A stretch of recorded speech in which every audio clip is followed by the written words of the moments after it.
In 2009, Jennifer was diagnosed with celiac disease, a condition that prevents her body from absorbing the vital nutrients she receives from food.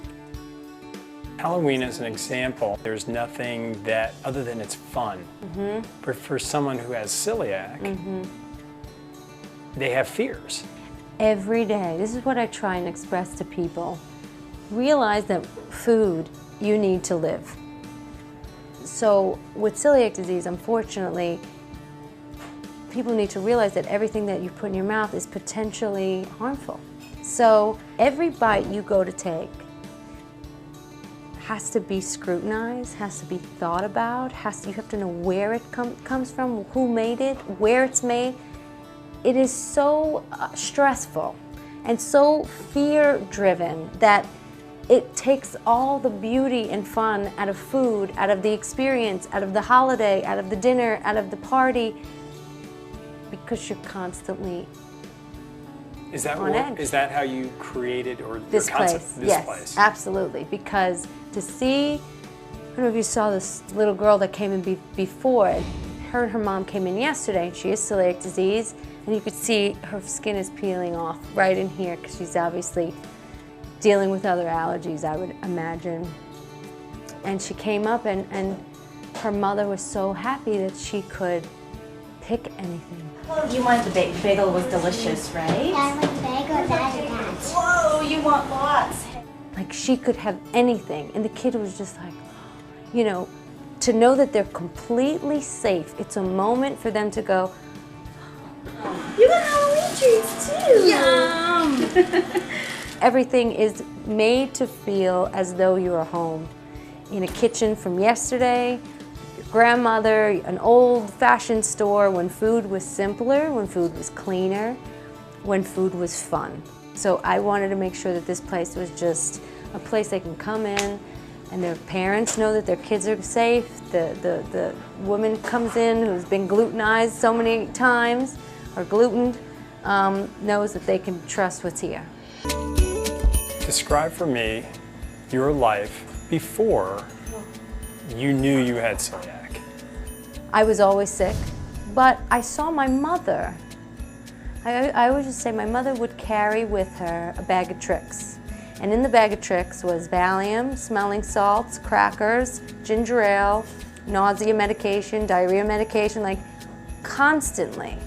And I saw her suffer and have anxiety attacks and lose hair and have every classic symptom now that I know is celiac disease. But I've always been a fighter, and I've always gone, and my mother actually is a fighter as well, and she's always told me, don't let it limit you. Don't let it stop you. You feel like crap, you feel anxiety, because my mother suffered with debilitating panic disorder, which I have as well. Don't let it stop you.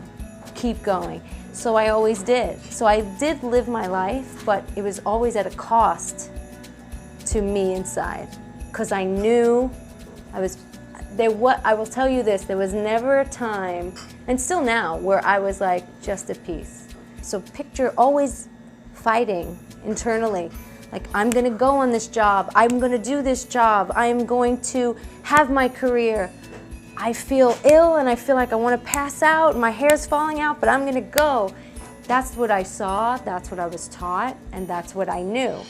You know, the only time it started to get physical was when I was doing Samantha Who, and it was at the height of my disease, when I had a tooth fall out on set, literally. A tooth popped out of my mouth in the middle of a scene. Really? Everything was fine, I thought, but I had felt a little bit of pain. I felt something, and I looked at her and I said, did my tooth just fall out?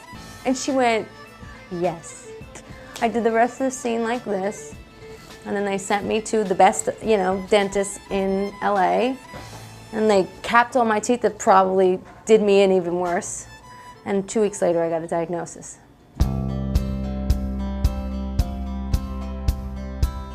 How do you work on that now from a relationship with your boyfriend? From a woman's perspective, how do you tell them to adjust or stay in a relationship because of the disease? How do you make adjustments? Well, for me, my choices needed to change. It's choosing differently. You know, if I know from one of my girls here that is dating, you know, one of them guy broke up with her because she was a drag. You know, it's like, you're a drag, you can't do this, you can't do that.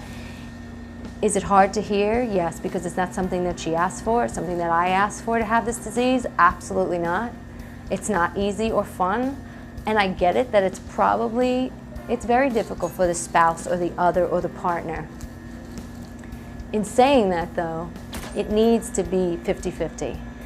I have a very, very kind, open-hearted, caring boyfriend, which I say 90% of the people that I knew in my past life would have been gone the first day. As long as you are taking care of yourself in the best way you can, I'm okay if you go down once in a while. And that's what I always say to him. I am doing my best to make sure I'm not out at some restaurant taking a chance. I'm not doing that. I cook every single night, whether I get home at 9, 10, I make a meal every single night that he can enjoy and I can enjoy, and make sure I'm trying my best to take care of myself. That's the only thing that I would say you bring to the table. Make sure you're doing your best. Welcome. Thank you very much. You have celiac? I do.